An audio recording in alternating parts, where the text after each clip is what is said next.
Hello, I'm David Newell, but you might know me as the speedy delivery man, Mr. McFeely, on Mr. Rogers' Neighborhood, and you're watching a podcast where nostalgia comes alive. It's Jake's Happy Nostalgia Show and Speedy Delivery. I mean, roll it. Welcome to Jake's Happy Nostalgia Show, the podcast where nostalgia comes alive. Since July of 2021, Jake and his friends have interviewed professionals in the worlds of acting, directing, writing, puppeteering, and many more. Who will they be chatting with in this week's interview? Find out in this Jake's Happy Nostalgia Show episode. Hello everyone, welcome to this episode of Jake's Happy Nostalgia Show, where nostalgia comes alive. Happy to be here with us. Thank you for joining. As always, I'm your host, Jake Deffinbaugh. Me today, of course, our co-host, Chris Bixby and Matt Bingel. How you guys doing? Doing good. Doing very good. How you doing, Jake? Yes, I'm doing great, Matt. Thank you for asking. Excellent. Who do we have today? Today's guest we have for today, she's an actress and a puppeteer. Throughout her career, she's been a puppeteer for Sesame Street. And of course, a lot of you may know her best for performing the title character in one of the newest PBS series, Donkey Hodie. And of course, a lot more that we'll touch base on throughout her career later on. Please welcome Haley Jenkins. Welcome. Happy to have you here. Oh, thank you so much, Jake. That was such a kind introduction. I'm so happy to be here with you guys today. Thanks for having me on. Of course, our pleasure. Absolute pleasure. Yes. Yes, exactly. So, to kick things off, we know who you are, but for those who haven't, could you tell our audience a bit about yourself and what you do? Yeah, so well, I'm Haley. I'm a puppeteer. I mostly what I do right now is I puppeteer Donkey Hodie on the PBS Kids show Donkey Hodie. But I've also puppeteered on some other things you may have heard of, like Sesame Street. uh, Lots of other mostly New York based shows, although Donkey Hodie is actually based here in Chicago where I am now. But yeah, that's me. I married to fellow puppeteer Paul McGinnis. Yeah, so happy for you both. Oh, thank you. Thank you. Me too. For sure. He's pretty cool. He's all right. Uh, and mother of a little toddler, and I also have a crazy little dog, and so life is great. Couldn't ask for anything more. Nice. Wonderful. Nice. So now what was your childhood like and how did you grow up? Yeah, so well, I grew up in North Carolina. I'm from Matthews. It's a little suburb of Charlotte. Excuse me. I grew up and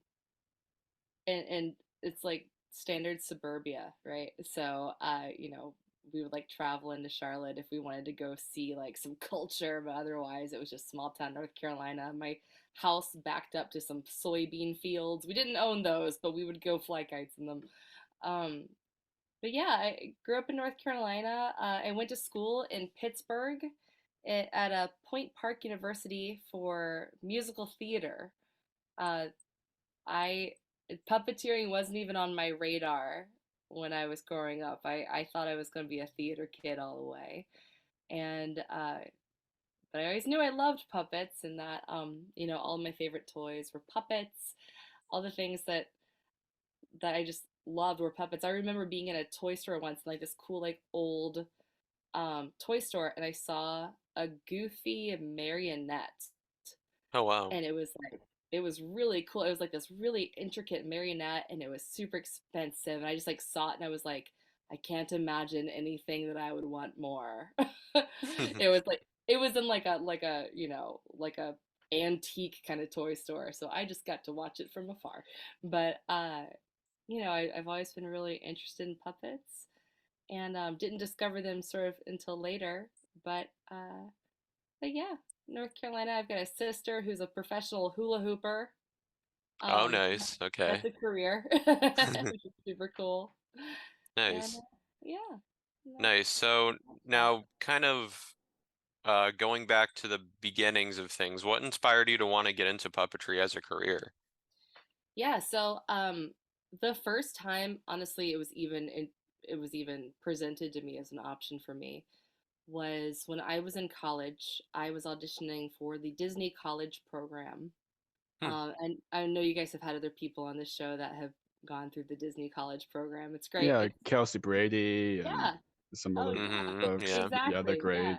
Yeah. She's amazing. Yeah, she went through it.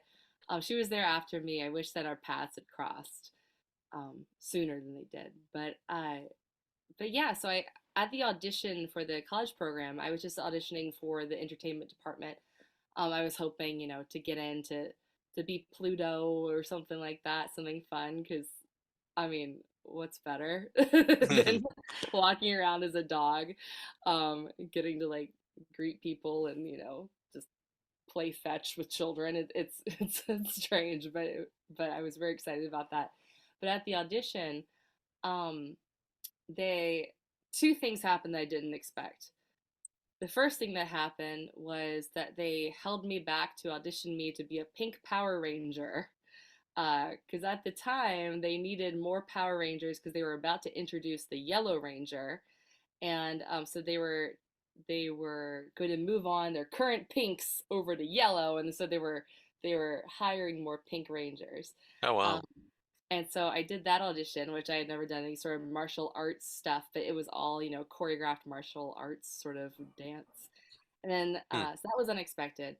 And then the second thing that was unexpected was that they had someone there, Scott Silson, actually, to audition everybody for puppets. I didn't even realize it was part of the audition. And he had us all put our hands up and, do the, A, B, C, D, E, F, G, go through all of that. He had us do just like some like really simple little things.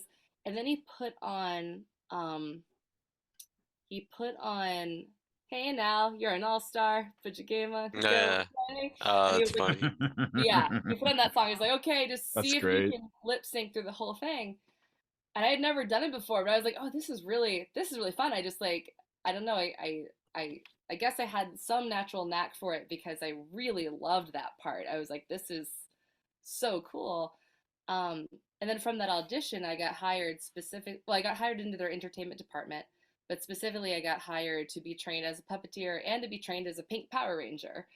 Now, when I got to the Disney college program and got my schedule, they had a schedule where my pink Power Ranger training was overlapping. Accident, it was just a mistake in the schedule, but it was overlapping with my training to be Flounder in the Voyage of the Little Mermaid show, which was puppets. And so I kind of contacted the scheduling person, and I was like, "This is a mistake. What do I do?" And she said, "Oh, I guess just choose one, and we'll train you in the other one down the road." And so I chose puppetry because I thought it was so cool. And then I started training in that, and it just took off from there. I never became a pink Power Ranger, Yeah. which is okay by me. It would have been super cool and would have been like massive bragging rights, but I'm really happy that I chose to be a puppeteer instead of a Power Ranger. There you Nice, go. nice. So now, growing up, were there any like Muppets you were most fascinated by?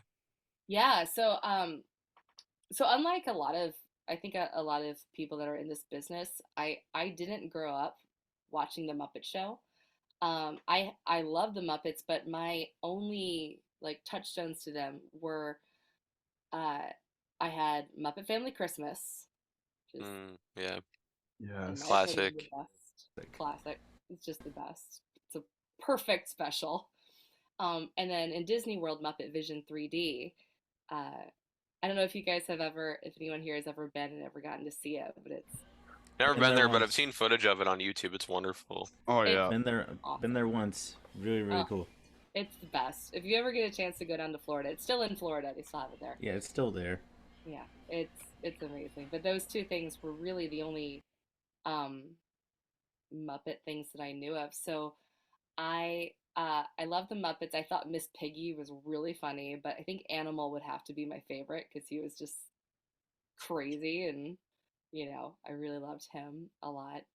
And I had a little thing for Robin. I just always thought Robin was like so Robin. sweet. Yes. Yeah, Robin's wonderful. Yeah, Robin's the sweetest. But then besides like Muppets, I grew up on Mr. Rogers' Neighborhood, so all those Muppet or Yes. Muppet, all those puppet characters. And then Lamb Chop. Lamb Chop. Mm-hmm. Ah, Yes. yes. Yeah, Sugar, that was my show for sure. I love Nice. those guys. And then of course Sesame Street. Of course. Yes. Of course. That's wonderful. So I'm kind of curious. Do you remember what your first professional puppeteering job was? Yeah, so my first professional puppeteering job would be Flounder in The Voyage of the Little Mermaid in Disney World. That Mm-hmm. was the first thing I ever got paid for to puppeteer. Other than that, I did puppets at like my church growing up, like we did that kind of thing. But as far as like being paid for a professional job, yeah, it would be Flounder in The Voyage of the Little Mermaid, and then I moved over to do their Playhouse Disney show, and I played mostly I assisted in that one, but they had Bear in the Big Blue House was still like in Yeah. that show, and so I did Tutter for most of that. Oh wow. Yeah, Nice. and that was really fun. I love Nice. Tutter. Yeah. That's great. We actually got we got a chat with another puppeteer that kind of involved in that too. If you ever got a chance to work with him, Auntie Hayward. Oh yeah. Oh totally. Uh, Yeah. love Yeah. Auntie. He's Love just the Andy. best. He's really he's so funny. He's the best. Yeah. Guy. Absolutely. Oh, very cool. What a great people. So for around a decade, you've worked as a Muppet performer on Sesame Street. How did you begin working for them? Yeah, so I began working for them. Let me see. My very first thing was I sent in a video audition to do one of their um, puppeteer workshops. The workshop was in 2014, but the video audition was somewhere late in 2013 that I sent in. And between the video audition and the workshop, I actually got a call from Matt Vogel. He was doing. Oh, I love Matt. Matt. Yeah. He's Love him. he's he's wonderful. He's the best. He's the best for sure. Yeah, he gave me a call and said I need an assist for the count. We're doing an interview on the Katie Couric show, which was like a talk show with Katie Couric for a while. I think it only lasted a season or two. Hmm. But and he was like, if you're interested, love to see what you got. And so I went and I did that, and it was really cool. You can find the interview on YouTube. I'll send it to you guys. But the interview was super wild because the count was a surprise on the show. It was this Halloween episode where they had all these little kids on the floor, and Katie Couric was going to be reading like a Halloween book to them.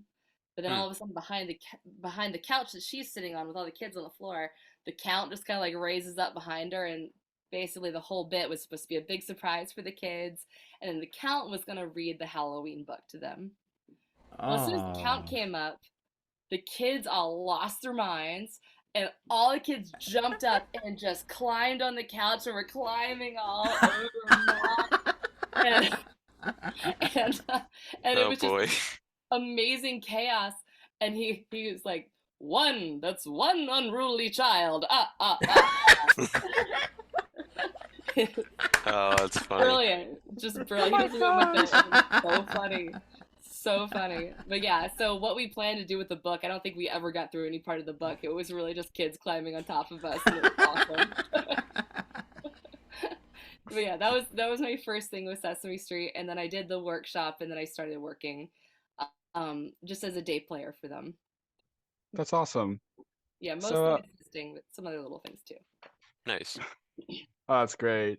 So now can you kind of talk about your first day on the show and what was the first puppet you got to performed? Yeah. Okay. So my first day on the show, I was supposed to be a dog. There was a scene where there were all these dogs, and basically the dogs would all like bark. They were counting these dogs, and then Right. like bark for one, bark for two, bark for three. And that's all I was slated to do that day. But when I first started working there, Fran Brill was still on, and Okay. Fran, yeah. yeah, she. Have you guys had her on the show? She would be a great. Yeah, Yeah. she Oh, was yeah, great. wonderful. Did. She was Awesome, lovely. yeah. She's awesome. She really was. So she was running late, and Marty Robinson was puppet captain that day, and he and he was like, we need someone to step in to do she was playing this like Vanna White character. She's gonna just there were no lines. She was just like showing off like this like pretty sign in like a little game show segment. Hmm. And he was like Haley, you're up. I was like, oh, okay. And so my first thing was covering for Fran Brill for just a couple hours. I think like her train got canceled or something. So she arrived to set like 2 hours later than she intended. But so I did that, and then we did the dogs, and um my one of my few memories of that day, because I was just so like head over heels, like just happy to Hmm. be there, were two things. The first thing I did when I walked into the set was I've always wanted to know what's inside of Big Bird's mailbox. Oh, wow. Okay. Hmm. He just never really opens it. Like every once in a while it'll be part of something, but he really doesn't. And so I went over to the mailbox and I opened it, and there was sheet music that had been shoved inside there, where I think what had happened was during some some episodes somebody like had their sheet music, and then they were probably like looking over something and were like, I gotta put this somewhere. Put it into the mailbox. So that's what was in there. There's sheet music in the mailbox. Um, and the second thing was when I had that dog on to do the counting, there was this big group scene where all the dogs were running around and barking. And I just got so excited that I kind of forgot to look at the monitor. And I was just like, I just kind of looked up at what I was doing because I was like such an out of body experience. And my entire head got into the shot, like my whole head. It was like from here, Ah. and like this. They had to do another take because the new person put her entire face into the frame because she was just watching the show. But yeah, it was a great day. Everyone was so welcoming and just so kind. It was really great. Nice. It's wonderful. So I'm curious, who were some of your favorite celebrity guests you got to work with on Sesame? Yeah, one of the biggest ones I've just always wanted to meet was Bill Nye. I've always wanted to meet Bill Nye. I just Bill Nye, the science guy, who's always Ah, one yes. of my favorite shows, and that was Yes. really cool meeting him. Definitely a highlight. And then I would say, let me think, some of the other ones. Uh, Jim Gaffigan was awesome. The Hmm. comedian Jim Gaffigan came in and played Santa for this Christmas special. And he was Right. just so good. He was so funny, and he fit the role of Santa so well. And yeah, and it was just really cool to watch him work because I'm a big fan of his comedy, and that was very cool. Nice. Nice. So now you also got to puppeteer on the Sesame Street float and the Macy's Parade a few times. What were those experiences like? Yeah, yeah, that was awesome. The first time I think I was assisting Ernie, uh, but for most of the float when you're going down the parade route, if you're Hmm. an assist, they don't really need an assist for just going down the parade route. They really just need it for the song that gets recorded at the end for, for the in front of Macy's. Hmm. And so they gave me a penguin just to be like a penguin on the float, and that was really cool. I remember though it was a super cold day, and we were shoving hand warmers inside of the like I had one inside the beak of the penguin, and everyone had hand warmers inside their puppets because our hands hanging out the windows were just like, even though it's a puppet over your hand, it's still some of them are really thin material between your thumb and the outside world. So we were all just trying to keep warm. But yeah, I did that, and then I assisted Ernie, uh, and one year I did Oscar in the trash can, which was really cool. How nice. It was it was really we had Jimmy Fallon and the Roots on our float that year, and that was really neat. How nice. Yeah. Uh-huh. Yeah, It's it's a lot, awesome. and doing Oscar is particularly fun on the float because generally in the song he never sings because he's just supposed to be grouchy, but they always cut to him of him, and in the cut when they go to him you just kind of want him to like raise his eyebrows, kind of like look around and like sigh like he's just like bored. But our camera cut out, or our feed cut out, so my monitor was just black, and so I couldn't tell when they were cutting to him, and so I just did the look, and the sigh just over and over again for the entire song, just being like, please let them cut to him for one of these. Like, and they did. They caught him in one of them, but I had to do it like 60 times just throughout a song because I was like, I have no idea when the camera's on me. Oh man. Yeah, it's cool. One year, our parade float crashed. Has anyone else told you guys this story? I don't know if anyone I don't has. think so. I don't think No. so. It was like 2017, 18, I don't know, somewhere around there. And as soon as we were done with the performance, whoever was driving the float just pedal to the metal, like just took off to go park the float. But there's all these people on the float. Like I believe Noel McNeil was in Big Bird at the time, and I know that whoever was Probably, in Big Bird straight up fell over because it just took off and nobody was prepared. Oh no. Oh, poor Noel. I know, it was bad. No one got hurt. No one got hurt. Let me preface Good. that. That's good. But our our our float, there's like these stairs that come off the float. It's a recognizable like part of the float. If you ever watch it, you can see like these like kind of cartoon steps. Those got ripped off. They hit we hit a like a parked crane, and they just ripped off, and the guy kept driving, so the stairs are like back on the parade route, and we're all like, slow down, like everyone's holding on. Oh no. And then at the end we're going, and the float is a lot wider than the truck that was pulling it, and so the guy driving the truck pulling it just didn't think about the width, I guess, because he then hit a mailbox, like one of those big metal bolted to the ground, Oh.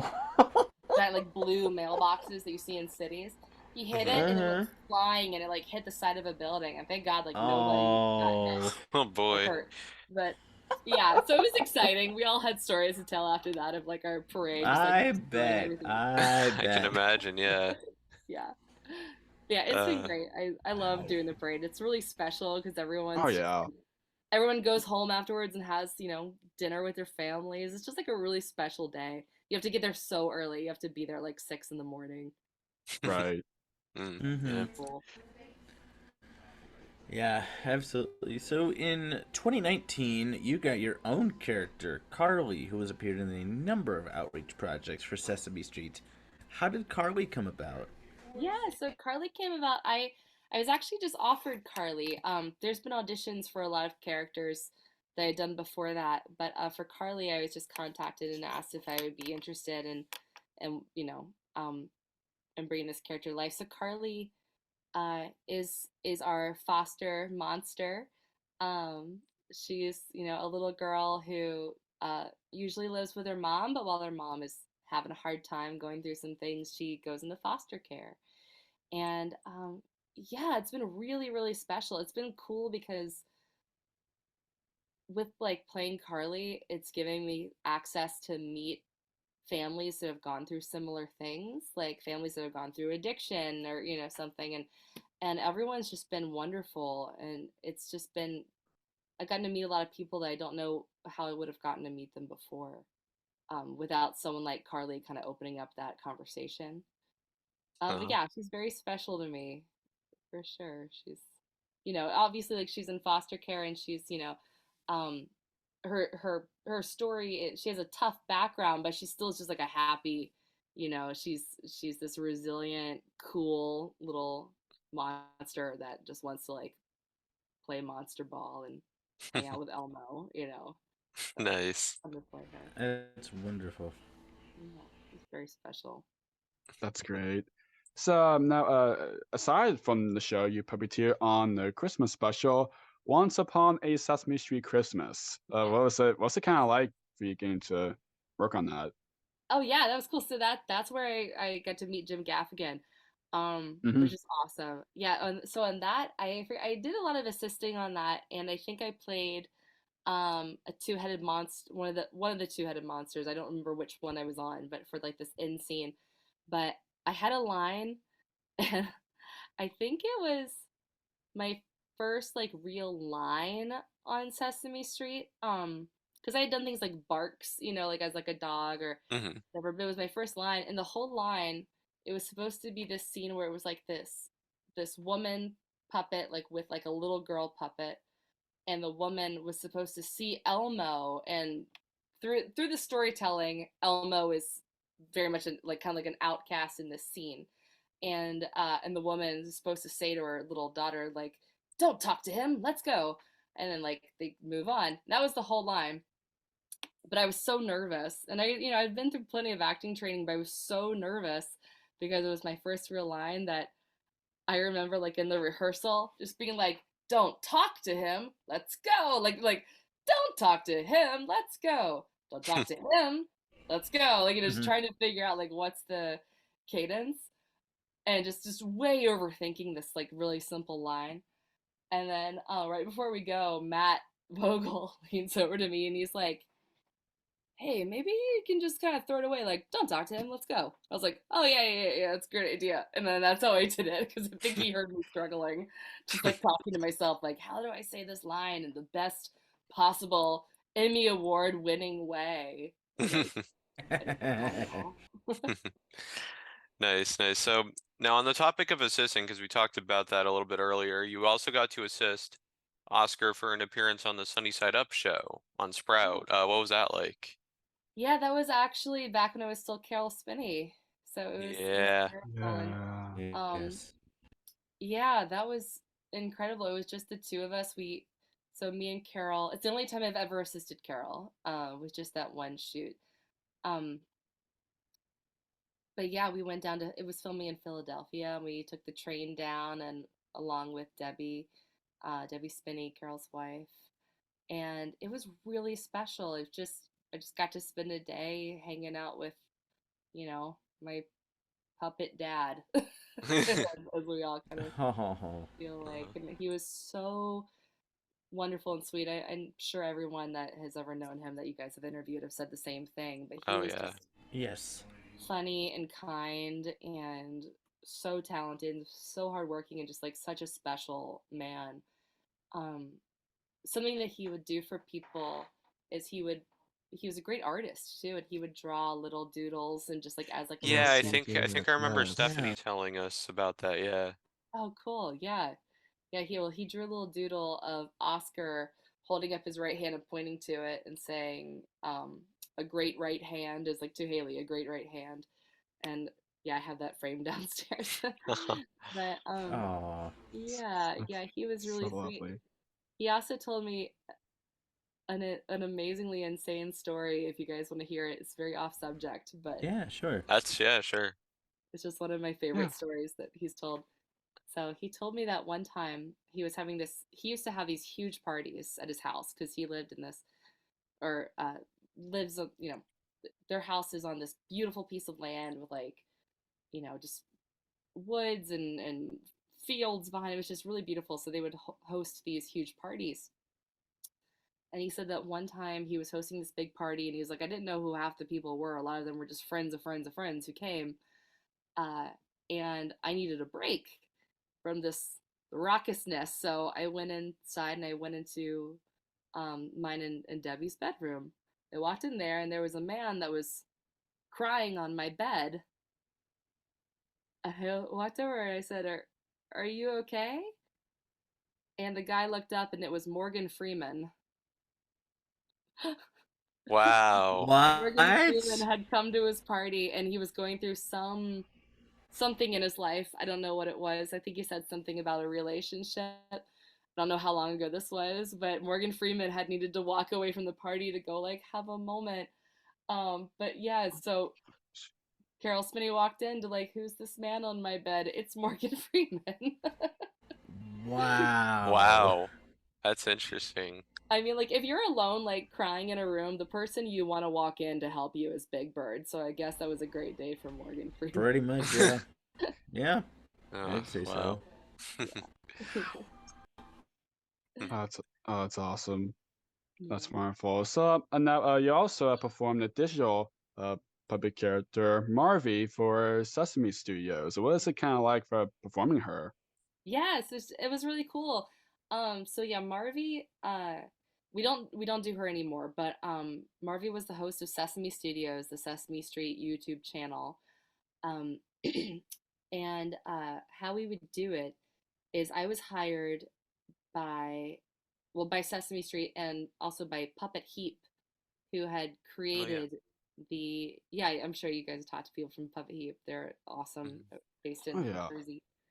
Um, but yeah, they had created the the program to run Marvie, and excuse me, I yeah, it was just this whole digital character that was run with, with things that were sensing my hand movements and a PlayStation controller, like to do like eye blinks and lip sync and stuff like that. And it was cool. It was strange to puppeteer not in front of a camera because there was no camera. There was just a sensor.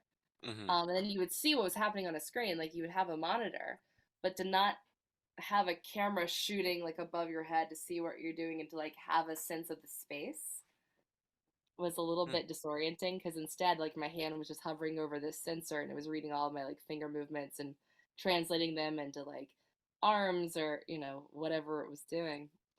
But yeah, that was really cool. We did a couple of live performances with her, which was neat. That was kind of a lot of the appeal of Marvie, was that she was a CG character that could actually have live interaction with you because she was being programmed live. Um, puppeteered live, but it was almost like animation in a way, like live animation. Hmm. Yeah, she was special. I missed doing her for sure. We did her for about 2.5 years, I think. Nice. Interesting how it was performed live. Interesting.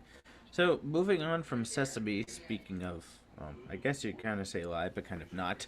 You also got to puppeteer on various talk shows, including Jimmy Fallon and John Oliver. What are those like? 'Cause I'm sure those must be completely different from Sesame. Definitely different.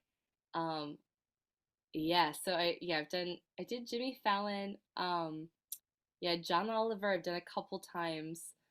Uh, and then I've done CBS Sports for their March Madness. Every year they do this whole puppet takeover thing for March Madness, and we've done that. Oh, yeah, yes. Yeah, Yeah, that's Yes. right. it's cool. I'd say the biggest differences to me are that you're coming into a space that isn't used to hosting puppets and puppeteers, which is really exciting because it kind of gives you an opportunity to like, it if someone doesn't totally understand like why do you need a monitor if like normally our guests don't need to watch what they're doing, it gives you a chance to explain that and to have like a little teaching moment. But I'd say what's really cool about those is like you don't on a set on like Sesame Street, not that we get a million takes, but you get a chance to really feel out what you're about to do. You get a rehearsal, you're in your space, you know exactly what to expect. But on a talk Hmm. show, anything can really happen. You kind of know Yeah. generally, okay, we're going to go on after this guest. You might get a rehearsal that's really quick where basically they just put you in your spot and they're like, make sure that you have like whatever you need to sit on, whether it just be the floor or like a little pad or something that they give you, and then here's your monitor and here's what we're gonna do. Okay, like usually you don't get a lot of rehearsal, so it's up to you as puppeteers in the green room to rehearse and to figure out if you guys are gonna have any bits, and you sort of end up almost directing yourselves a bit, which is pretty exciting and kind of cool just to have that control. Um, Doing John Oliver, I will say, is my favorite because I love animals so much. And he did the Supreme Court justices as real dogs with fake arms. Um, you can find these videos, they're ridiculous. They had all the justices, just all these different real live dogs. And then all of us puppeteers were sitting underneath the big desk that all these dogs were at. And we had little fake dog arms, and we're just like puppeteering these little dog arms. And Oh, nice. I was doing Justice, the Ruth Bader Ginsburg, back when she was um, alive and a Supreme Court justice. She was played by a little Chihuahua, and so I had like little fake tiny Chihuahua hands, and we were like adjusting the glasses on the Chihuahua, and then later we did the same kind of bit with cats, where it was real cats with fake arms, and Oh, really it nice. didn't Hmm. go as well because cats did not want to be played with No. or dressed up in costumes or anything. But yeah, it's really fun. was really fun. I got to puppeteer a real or fake feet on a real duck too, which is kind of fun. Nice, nice. So now on stage, you got to perform in the Pee Wee Herman show. Can you talk a little bit about that? Yeah, I'd love to. So the late great Paula Rubens, Yes. passed away this past year, and uh, Yeah. he was greatly missed. He was a really talented person, a really nice man. Um, I worked on, well, when I was still working for Disney down in Disney World, I had an opportunity to fly out to California to step into a. They have these classes for Puppet Up, where you guys know the show Puppet Up. It's like the improv Hmm. puppet show. Yeah. So Right. they, Hmm. Oh yeah. yes, so they would do classes every week, and I knew somebody who worked on the lot, and I was like, hey, do you know if there's ever any auditions or anything, for like those classes? And she reached out to Patrick Bristow, and he Oh, said, no, Patrick, not yeah. really. Yeah, Yes. yeah, he's awesome. He was like, we don't really have auditions, but if she wants to come join in a class, we'll kind of treat that as an audition. And so I flew out there and I did the class. And what I ended up getting out of the class was I ended up meeting Sean and Patrick Johnson of Swazzle. Oh yeah, yeah. Great guys. Great Yeah. Yeah. guys. They're Yeah, they're wonderful. super cool. They're super cool. And yeah, and they were in that class. And afterwards they Facebooked me and they were like, "Hey, we're looking for another puppeteer for this show that we're casting the puppets for. Do you want to move to California?" Because I'm still living in Florida and work with Pee Wee Herman and with us. And I was like, yes, I would. Like, I don't know. I definitely was always in the mindset of just like always say yes because you'll never regret saying yes. Like even if like a job ends up not being what you hoped it would be, and that job was awesome. It was more than what I hoped it would be, but you'll never regret saying yes to something, I feel, for the most part, whenever it comes to work. Right. Um, yeah, and so I went out there and I moved to California. I found some people on Craigslist and moved into one of their rooms, strangers, and Hmm. they're lovely. And yeah, I started working on that. And the day that I met Paul Rubens, after the day of rehearsal, I was getting into an elevator, and he goes, "Oh, Haley," and I turned around and he snapped a picture of me with like a digital camera. And I was like, "Oh, what was that?" And he was like, "Oh, I take pictures of everybody I work with. I want to remember everyone's face." Oh, And he had wow. like this whole binder where he'd put everybody's pictures and like little fun facts about them. And Oh, nice. after he Oh, would, wow. yeah, like he would, text everybody gets a text. Everyone who's ever met Paul Rubens would get a text from him on their birthday. I can't imagine like how many texts he sends out every day because he knows so many people and birthdays have to Oh. overlap sometime. I Oh, would get yeah. texts every year. We would get Christmas cards. Last year was the first year we didn't get one, and that hit home a little bit. Yeah. Oh. I miss them. But yeah, he was really cool, and doing that show was really cool. I played Ginger the horse. It was this new character, where it was this big horse. It was Cowboy Curtis's like kind of girlfriend horse, um, and yeah, puppeteered her and puppeteered these flowers in the window. And we didn't voice the puppets. The puppeteers did not voice the puppets. They had really phenomenal voice actors that sat off stage and did the lines, and we would catch their lip sync on stage. We just listened for it. We had like little in ear mics, Hmm. or in ear speaker things, But yeah, yeah, that was really cool. It was really special. The show was wildly popular in California, and then it moved to Broadway, and it was awesome on Broadway too. But it was such a different audience because a Broadway audience is like a lot of like theater goers who want to go have a nice theater experience, and the audiences in LA were just like crazy Pee Wee Herman fans who wanted to go see Pee Wee Herman. So the audiences were very different. Like one coast it was like a rock show, one coast it was like a nice play. But yeah, yeah, it was really special. Nice. Yeah, worked with a lot of really cool puppeteers that uh, do a lot more like avant-garde stuff like Hmm. that. Nice. That's awesome. So you also worked on the off-Broadway musical Imagination, ran by an amazingly talented John Tartaglia. Oh, he's the best. What's that like? Going to be a part of that? It was really cool. It's funny, I didn't really have much of a college experience. I only went to college for a year, and I kind of count Imagination as my college experience because we were all living together 24/7. We were all on tour together, all getting to know each other, all like getting to learn how to be good roommates and all that stuff that I hadn't really experienced, in like college, so it was a really special tour.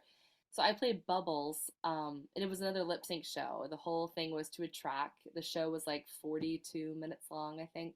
Hmm. And so we all just memorized this whole track, and there was, all the choreography, and it was cool because it was a blacklight puppet show, right? So we were all the puppeteers were in black. All of our characters, all of the set pieces are all super neon, light reactive fabrics, and we would set up the black lights at the foot of the stage, and then in the show they would turn off all the lights in the theater, all the house lights, all the everything, and then we would do it, and it would just look like you're watching fish swim on the stage. It was really cool. Kids really loved it, except for one night. One night we were doing the show, and about 5 minutes in a moment of like silence in the script where there's like a little break of silence, we heard this one tiny voice like somewhere off in the theater go, "I hate this." Oh wow, that's interesting. Oh no. I just like so want to meet that kid. It was so loud and so bold. Just to hear like we're all like sweating like crazy, like working our butts off, and just to hear, "I hate this." It's just awesome. Oh wow.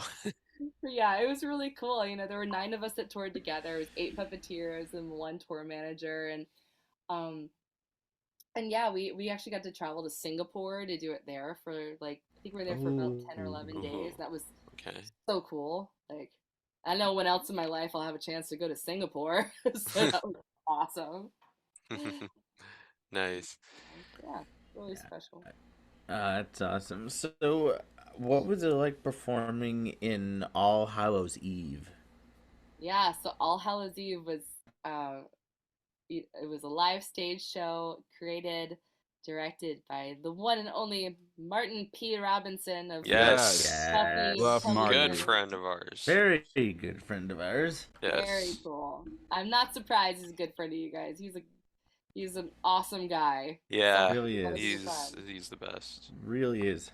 He is the best. He is.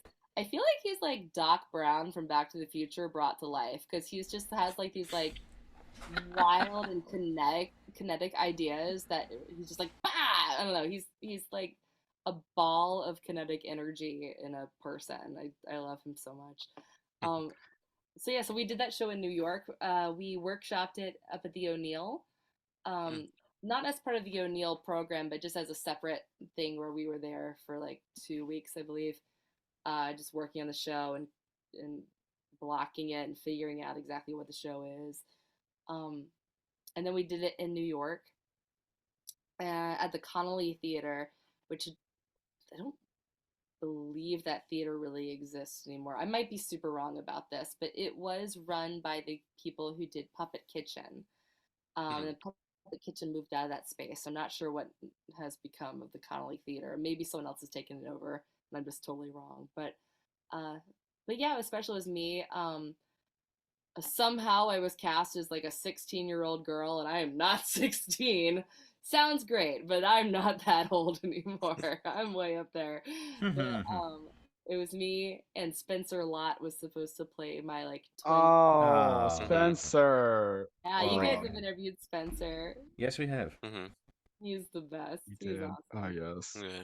Yeah, so we were like brother sister, like running around on the stage. It was cool. It was like a very it's like a bloody show. It was kind of violent, but also still like somehow still appropriate for like kids. Like, it still works, for not all ages. I would say if you're like younger than like 7, it's too scary.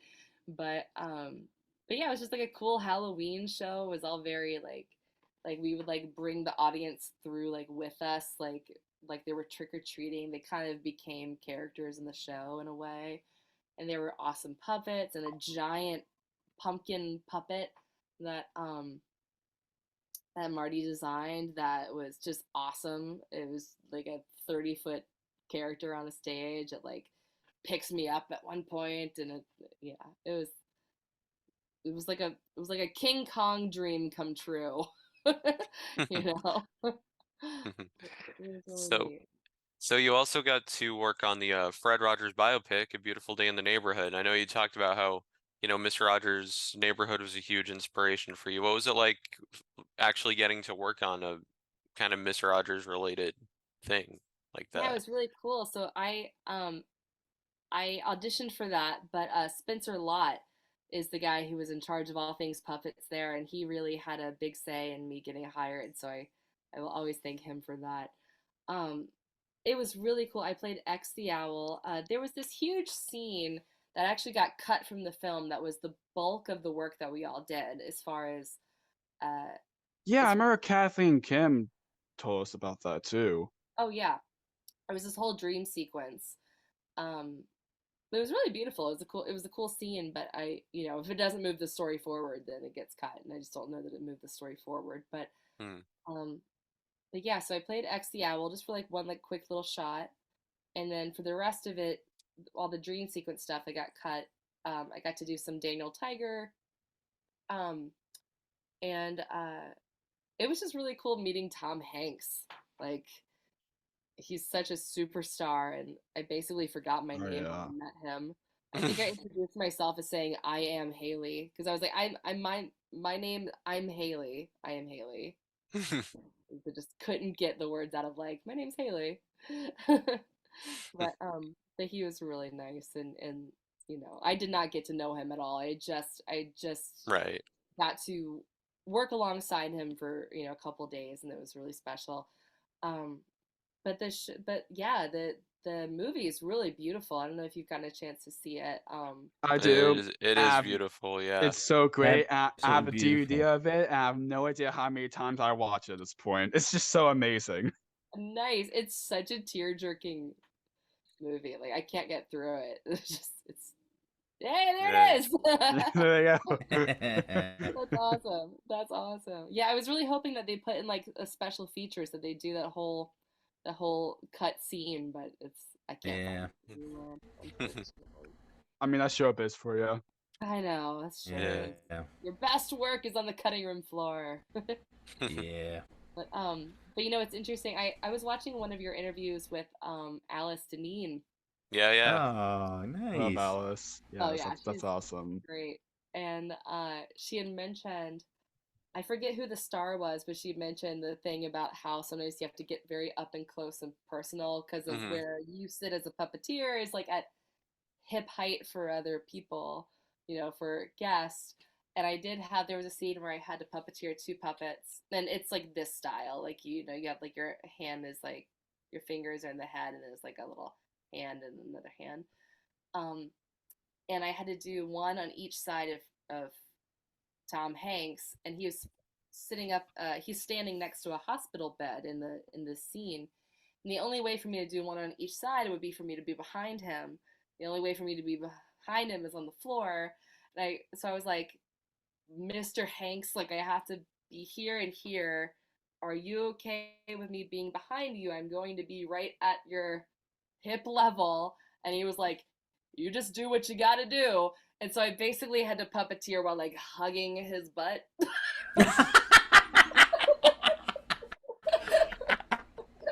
I was like, well, this is, of all celebrities, this is the one that I'm okay with, I guess. No pressure. I was like, Uh, I'm so sorry if this is not okay. We're No. gonna figure out something else. And he was like, it's fine, do what you gotta do. He was very professional and nice about it. And Uh, it was all of like 5 minutes that we had to do that. Uh, that's great. Uncharted see, territory. see, folks, you do have to get into interesting positions when it comes to puppetry. That's one very of them. true. yes. Very true. Yes. Every once in a while you have to do what some of us lovely refer to as the toboggan, which is when you have to like, if some space is so tight, it's really rare that this ever happens in my experience. But if you're on the ground and you have to be in like a really narrow space, sometimes you have to like sit, like one person will like put their legs like here and then you sit like there. It's like if you were sitting on a toboggan, so you're leaning up against like their chest and you have to puppeteer like that.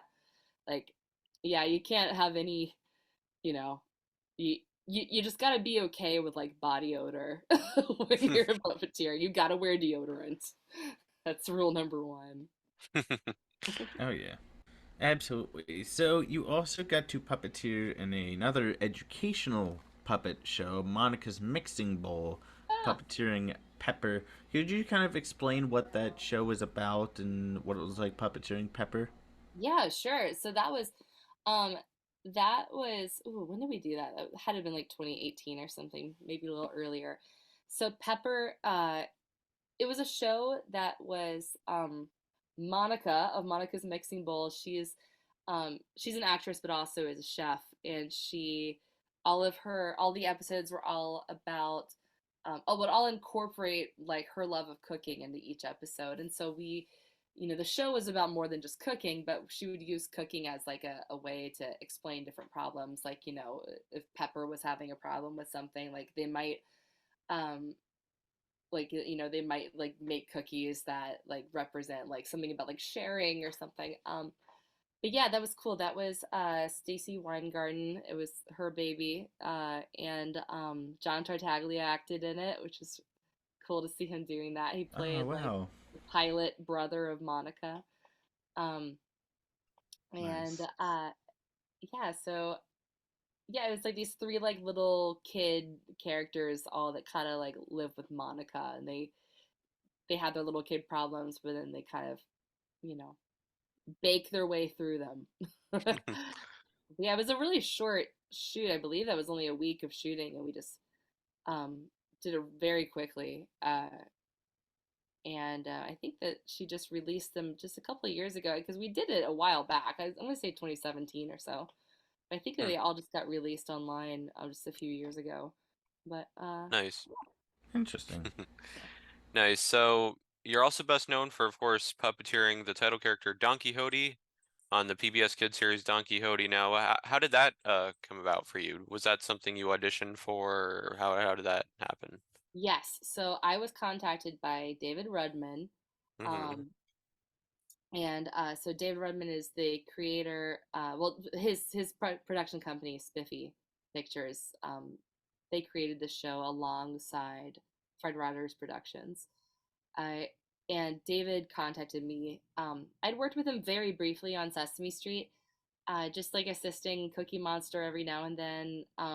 Not doing anything that was particularly impressive as far as like he wasn't like I gotta get Haley Jenkins on this show. He really didn't know that much about what I could or couldn't do, and so um, some other puppeteers, like I believe Eric Jacobson actually had mentioned him because we were close with Eric, and Eric knows my stuff a little bit more than David did, and I believe he and Matt Vogel both suggested to him that he look at me, because initially Donkey was going to be Alice Deneen, and she would have killed it. She would have been great, but she wasn't Ooh, available. wow. Yeah, I Hmm. know. Yeah, she's awesome. But she wasn't available, and so they were looking for another female puppeteer. And so he reached out to me, and they had me send in just a vocal audition where I just recorded into like the voice recorder app on my phone, just some scenes, and and then from that they kind of made some tweaks, and they're like, okay, now can you try it more like this? And I was actually auditioning for Donkey and Duck Duck at the time, and then they made some tweaks, and then uh and it's something that I would say to any puppeteer that ever has a puppetry audition, something that has definitely done me very well in the past is doing the material that they want you to do, but also giving them just a totally improvised what you feel the character should be thing. And so that's what I did is I gave them the material and I said, just as like a bonus, like this is how I see her. and I did this whole just vocal improv about like going to the fair and just like I don't even remember what it was about except for that it all had to do with like her being excited about going to a fair. But it was like just kind of wacky and sort of weird, and they really loved that. They were like, we liked your read of the script, but we loved what you did with that. Like we want to go in that direction, and so we're gonna send you the puppet. And they actually mailed me Donkey. I was living in this tiny apartment in Brooklyn at the time, and they mailed Donkey to me, and I just recorded some stuff for them on my camera with a monitor. And it's funny, I've watched those tapes back, and she sounds so different there than what I do now. It's just things morph, you know. Characters always change. But Yep. but then yeah, from that they hired Frankie Cordero to play Purple Panda, and they had us Love both Frankie. come in. Yeah, oh yeah, he's the best. He's like the best scene partner ever. It's a dream team. But we went in and did like a chemistry test, I would say, between the two characters with the Fred Rogers people there. And then from that, then it was like official. And then I got hired, and you know they offered me the job, and yeah, and we started shooting in late 2019, and then COVID happened, so we took like a 5-month break. Yep. Yeah, Mhm. and then we got back into it. But our first season was like a 2-year shoot because of that giant break in COVID. Um, I want to say, like, out of any, like, of course, of course, except Sesame Street, of course. Out of like one of those, out of many shows that's been like airing on PBS now, in my personal opinion, of course, Donkey Hodie is probably one of like best shows that's like out there. Absolutely. It's Wow, just so- thanks so much. it's just so amazing. Like It is, yeah. it's like we're if they want like it's like the way the show was like, if Donkey can just have or they have have their pals together and just have this little adventures and sing songs. It's just I think that's just Yeah. so great, and it's really cool that that show was also part of Fred Rogers Productions. Some Oh yeah. songs from Mr. Rogers' Neighborhood And some of the characters revisit. too. Yeah. Yeah, and Like kind of Donkey Hodie was originally a Mr. Rogers character. Mm-hmm. I think Purple Mhm. Panda was, and Purple Yeah. Panda some was, yes. others. Yeah, some of the Bob songs from Dog. Mr. Rogers' Neighborhood to Donkey Hodie.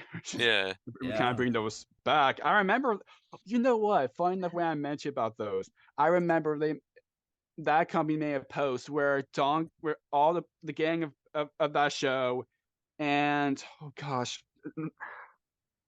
there's two other shows too. Donkey Hodie, where Dan Tiger's Neighborhood, Mhm. and I forgot also might be just two.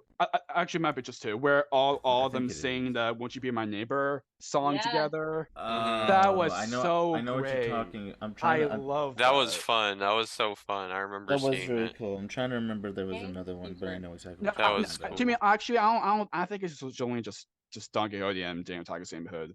Yeah, I it was think. just the two of us, and then they had clips Yeah. of Mr. Rogers. That's kind of Right, third. where Fred Rogers Yeah. actually, Yeah. singing, Yeah. Oh, like pretend so like glad you that guys- he's singing with That them or something. It's a lot of fun. Yeah. That is so great. Yeah. Oh, thanks you guys. Well, first off, that means so much to me. Thank you so much for watching the show and for liking the show. It's I watched an episode like literally yesterday. oh really? Yeah. That's And awesome. I did this morning Oh, actually. Yeah. that's great. Oh, you guys are the best. Sure. Thank you so much. We love making it, and hearing that are. people You're love the best. watching it means everything. So thank you. And especially I love doing Absolutely. that special, that little "Won't You Be My Neighbor," Mhm. was Yeah. Yeah. really cool, and it came together so well. I was so happy how it worked. I'm glad you guys enjoy it. They Me too. yeah, like we take a lot of stuff from the original show, but something really cool is that our trolley character that we have. Yep. That's It's on she- season 2. Yep. Yeah, yeah. That was I love that episode. That was Me really too. cool that the trolley came back. And you know what's funny is that when the trolley came back, I was so excited because we were all gonna get to ride on trolley because that's part of the episode. And so as a puppeteer, we're actually sitting in trolley and puppeteering. But I was Oh, too wow. pregnant to fit. I was super pregnant when Aw. we were filming that. And so Stephanie DeBruzzo actually stepped in and Oh, filmed. Stephanie. Yeah, she puppeteered Donkey for me for all the scenes where Donkey's in trolley because I was just like, man, I could Uh, not squeeze in this trolley right now. But what's really cool is that the trolley in our show actually uses the original instrument that created the trolley dings from the TV show from Mr. Rogers' Neighborhood. Oh, They that's actually use right. that Yeah. same instrument oh, to wow. recreate Trolley's speech here on our show. Nice. Wow, that's Cool little fun amazing. fact. Yeah, and it's kind of interesting that um well, I'm kind of curious, like how did the voice kind of come about for Donkey Oh, yeah, Hodie? yeah. Yeah. Oh, that's a good question because it's morphed a little bit, right? You know, I started off with Yeah, her yeah. sounding a little bit higher and sweeter, I think, and now Yeah. it's settled into kind of a nice spot for me. Um, you know, like my like little touchstone to like find your voice if I'm ever missing it is just to do the hee ha and just like to find that, and then it's like okay, I can start there, and then you can go. But but for her, like my inspiration for her voice was twofold. Like, well, one is I used to babysit this kid, and this kid had just this quality about him. This was years ago, and I can't say who it is because it's the son of a puppeteer, but he's one of my inspirations for Don Quixote. Just like he's just like very matter of fact and just like this really smart, brilliant little kid. Um, so I would think about him a lot whenever I was trying to come up with the voice, but also with the puppet, you know, the voice comes out kind of once you put the puppet on. You know, it's like you can look at a picture and be like, I think she'll sound like this. But then once you have it on, it's like, I don't know, like the mouth actually moves in this different way that like changes how my mouth is going to move just because I'll be thinking about that. And so, yeah, so her voice, I think of her. Oh, and then sorry, the other inspiration is just a cousin of mine who has the most like southern voice in the world. I take away the southern accent but keep like the cadence. um Mm-hmm. but yeah, because Donkey, you know, we don't really do accents so much on the show, but yeah, it's just kind of keeping in mind this little like 7-year-old little boy that I used to babysit and my adult cousin. But yeah, yeah, but Nice. really you find it once you put on the puppet. That's when it all comes to life. Like Jake, I'm sure like that little green guy behind you, like I'm sure when you put that Yeah. on, you know exactly what it sounds like, right? Yeah. Yep. Yeah. Yeah. Yep. I know how it feels too. Yeah, Yeah. yeah, yeah. You Yeah. guys Yeah. all Same as know. Bean. Yeah. Yep. That's Nice. that's great. Now I'm kind of curious. Even though we kind of touched a little bit of that, are there like any uh episodes that kind of stick out as some of your favorites? Yeah, for Donkey, Yeah. yeah, definitely. My favorite one is Donkey's Bad Day. Um, it's Hmm. I really like them. It's like a weirdly comforting episode. So I don't know what it is, but like episodes of children's TV shows that always spoke to me when I was a child were always the ones that kind of took place in the home. Like the ones that were like a little bit more homey.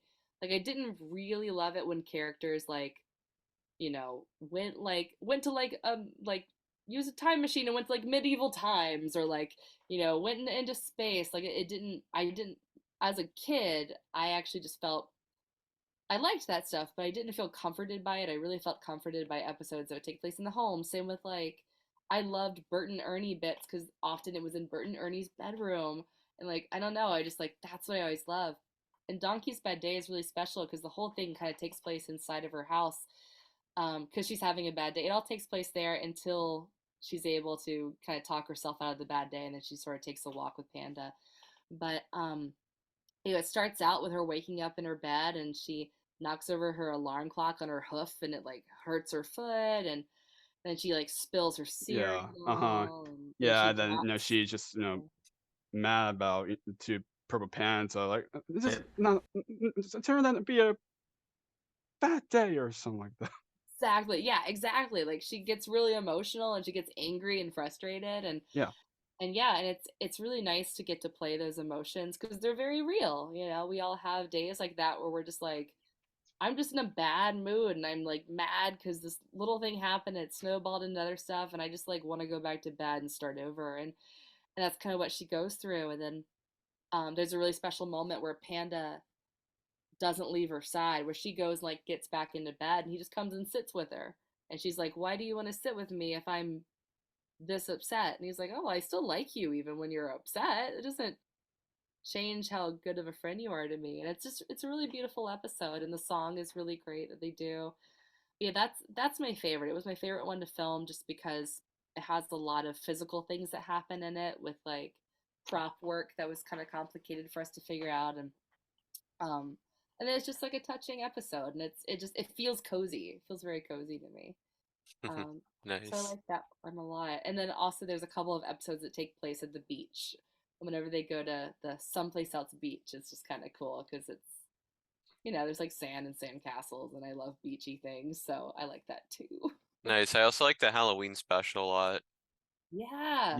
I was thinking of the Yes, Halloween I love that special. one Yes. too. Oh, nice. I'm so glad you guys like that one. Can I ask like And what about it? Like did they do like a holiday one? we did I don't Halloween. think so. Not We, yet. we have some more specials coming Did out. Halloween, yeah. I was Okay. well, since you were about to ask what I liked about it, I like the special costumes that they're like dressed up in. I thought those were pretty Yes. neat. Yes. Yes, Yeah, I love those the were hey cool. ho, hey Yeah. oh Halloween. Yeah, Yeah. I love that one too. Yeah, those songs are great. That song is Yeah. great. Yeah, Yeah, I love the. I'm sorry. No, it's I love the Super Duper Sleepover, Wayne Game, Hoop Dancing. Ah, Yeah, Super so many Duper good ones. Sleepover. That I know. Super Duper Sleepover is a really fun one. That's a good one. That's Yeah. a really fun one. That one was hard to do because we were underneath a bed, filming Mhm. most of that. So there were holes cut in the bed, but you have to get your arm through the hole, but then also you've got to have the blanket up around it so that it covers up the hole. And so yeah, that was a tough one, but I like that one a lot too. That was fun. Nice. Another cozy episode. Which I always Yes. like. Yeah. Nice. Yeah, You know what's another fun about the cozy. Halloween episode is that there's so many like little characters in that. There were some shots that got cut where we have a lot of like the little like birds or whatever characters in like the background, and they're all in Halloween costumes, and we all just kind of became like a little costume factory. In between shots, we'd all go into like our like puppet green room and we all had felt and stuff, and we all just like would choose a background puppet and just make costumes for it. And we actually had costumes for 3 of the birds that were supposed to look like our 3 wranglers. I think that I don't know if it made it if any of them made it into the final shots or not. But yeah, we had these 3 birds that were definitely the wranglers, which is pretty cool. Nice. That's wonderful. You had mentioned songs a moment ago. Do you have any favorite Donkey Hodie songs you've done so far? Ooh. Yeah, I mean there's a lot. I really like it whenever we can do a song that happened on Mr. Rogers' Neighborhood. Oh yeah. That's been really cool. Um, let me see. Oh gosh, we've done. I can't even imagine how many songs we've done. We've probably done like 250 songs at this point. But Wow. it's been a lot. Um, a lot of the songs that Mel Campbell. Have you guys? I don't know if you guys have interviewed him. I didn't see it. No, we have not interviewed him yet. Oh, I'm gonna have to Wonderful. look you guys up. He's great. Nice. Awesome. Absolutely. Yeah, he's awesome. He's a fantastic puppeteer, and plays Cousin Hodie on our show. But he also writes a lot of the music, and he's written a couple of the episodes too. But he does a lot of our music, and his music is all, it's all inspired by a lot of different stuff. But his big inspirations are like Stevie Wonder, and so any of that music, I just really love. He wrote "My Groovy Guitar Loves to Talk to Me with the Whamma Lamma." It's just like this fun song where Donkey's singing about her guitar and playing her guitar, and he wrote that one. And yeah, I'd say a lot of Mel's songs are all my faves. Nice. Awesome. I love Today's New. Yeah. That's a good one. Feeling Groovy, the Wing Song. Yeah. Waiting song. Yeah. So many great ones. Yes. So I know you did a little bit of it earlier, but is it fine if we can hear a little bit of Donkey Hodie? Yeah, heck yeah. Well, hee-haw, what do you want to talk about? How's someplace else? Oh, it's Donkey? great. It's very muggy right now. I can't wait until it kind of clears up. But it's wonderful. Panda's off in a spaceship like he does. And Duck's, deep in her books. I'm working on gardening. Oh wait. Also, here's my friend. She doesn't move. She looks a lot like me. Oh yeah, that's right. Yeah, they have Donkey Hodie. That's right. Yes, Those yes. just came out. I Yes. love those. Pretty I cool. still need to get them. Yeah. Yeah, they're pretty great. The plushes are great. They came out with look like little great. action figures too. They're the cutest. That's Oh, right, the yeah, action I figures. remember- Yeah, we I've should seen talk about those. that. Yeah. Yes. I like. I gotta those I gotta too. pick them up one day. Yeah. Yes. Me too. Yeah, they're all on Amazon. Awesome. Nice. Because I wish I have Donkey Hodie stuff here now. So, No. Yeah. No. well, I wore my yellow to represent. Yes. Ah, yeah, So I was right. wearing yellow. Yeah. Yes, uh-huh. of course. That's so great. So now, since we're kind of close to wrapping this up soon, can you share any projects you're currently working on? Honestly, it's all Donkey Hodie. That's my whole world right now. Donkey Hodie. I've been working on some stuff with Mel, but some stuff for him. But I mean, really, that's just my whole world at the moment is Donkey, which has been great and super fun. So to finish this off, so this podcast is called Jake's Happy Nostalgia Show. When you think of nostalgia, what do you think of, or how would you define the word nostalgia? Oh, that's nice. Nostalgia, to me, is just anything that makes you feel good from your past. It just has to make you feel good. And I think we're all really lucky that a lot of that nostalgia is things like a TV show that makes us feel good when we hear that theme song, or when we hear that character's like laughter. For me, the things that make me feel nostalgic are definitely in that vein of TV shows. If I hear like the intro theme song to like DuckTales or something, I mean, immediately I'm just like a kid again, and I just feel like I'm laying on the couch with like a milkshake that my mom made, and I get to watch cartoons. Oh, So that's maybe great. that's nostalgia. It's just anything that makes you feel good that you can really pinpoint from your past and experience it again now. Nice, great word to end on. Awesome. Well, Haley, thank you so That's much for great. taking the time to do this. This was a blast. Oh, thank you Yes, guys. thank you, I really Haley. enjoyed this. Yes. That means very much. What Thank do you you- very much, and thank you so much for what you've done over the years, especially with Donkey Hodie. It's such an absolute wonderful show. I cannot wait what's more to come with that, and I keep up the great work of what you're doing now, of course, with that, and I cannot wait what's next in Yes. store. Yes. Oh, thank you so much. Marty, what are you doing here? You're not usually here. Hi, I do believe a congratulations and hee-haw is in order. Oh god, here we go. For the, I'm not usually here anymore, but I want to say a big congratulations and a hee-haw is in order. This is our own Matt Bingel's 200th Jake's Happy Nostalgia Show episode. Nice. Yes, that's right. Congrats. Thank That's you. so great. That's so wonderful. awesome, Matt. Well, Can- 200 you. the guest, Haley, 200th Matt, episode. that's wow. Amazing. What great way. I feel so And honored. 100th, it was 100th, it Yes, was Leslie. my 100, because for those That's who so don't know, great. I joined the show in January of 2022. So I Okay. joined about 6 months after the show kind of began. So I'm a late bloomer, as they say, but I am still very honored to be a part of this, and I'm very honored that I'm just really honored. Can we get a hee-haw from Donkey for this occasion? Oh, definitely. Hee-haw! Oh, that's nice. I love And yeah, that. like That's he so just great. said, his 100th was this Leslie. Oh, Leslie, cool. Leslie was. And his Yeah. 200th is with you, so it's wonderful. Yeah. I'm so happy. yes, Leslie yes. was on Donkey Hodie. She played Donkey's cousin. Yes. Donkey's Donkey cousin, Hodie, right? yes. That's right. Yeah. Yes, That's that was right. such a fun episode too. That's Thank right. you, Well, Marty. keep in Thank touch, you. Haley. I'll let you know when this goes up. I will keep in touch. Thanks again, you guys. I'll Yes, I'll yes. send Thanks out again, some Haley. It nudges. means a lot. Yeah, I'll try to Nice. get those guys to write you back. All right, wonderful. All right, enjoy the rest of your Awesome. day, Haley. Okay, you too. Thanks so much. Take care, everybody. Haley. Thank you. Bye. See ya. It's goodbye from us as well. We absolutely enjoyed our time speaking with Haley Jenkins. Links to her social media will be in the description down below for people who want to connect with her. And of course, check out season 2 of Donkey Hodie on PBS Kids. Keep on the lookout for more wonderful interviews coming your way. But as always, what do we say, Jake? Keep nostalgia alive. Take care, everyone. See you next time. Take care. And hee-haw to all of you. Take care. Yes. Bye. Bye. Yeah. Bye. Bye. Thank you for tuning in to another wonderful Jake's Happy Nostalgia Show interview. Be sure to follow Jake and the crew on social media and stream the show wherever you find your favorite podcasts. And as always, remember to keep nostalgia alive. Bye-bye.